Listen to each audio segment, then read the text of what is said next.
Crec que la ciutat de Barcelona té un fort compromís en una ciutat que col·labora en polítiques de desenvolupament, de promoció de la pau i també dels drets humans. I en aquest sentit estem en un equipament en les quals les 3 federacions d'entitats que treballen justament pau, drets humans i desenvolupament comencen a treballar conjuntament.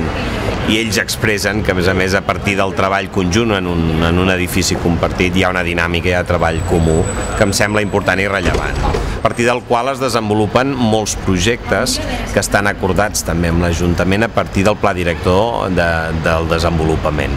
I això amb una ciutat, primer, que vol aprofundir en la proximitat, és a dir, que tot això, aquestes 3 estratègies, ho hem de treballar des de la proximitat,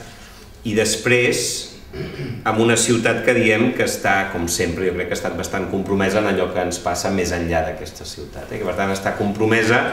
i amb això parlem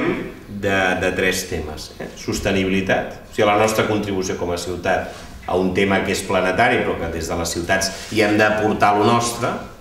sostenibilitat, desenvolupament i pau.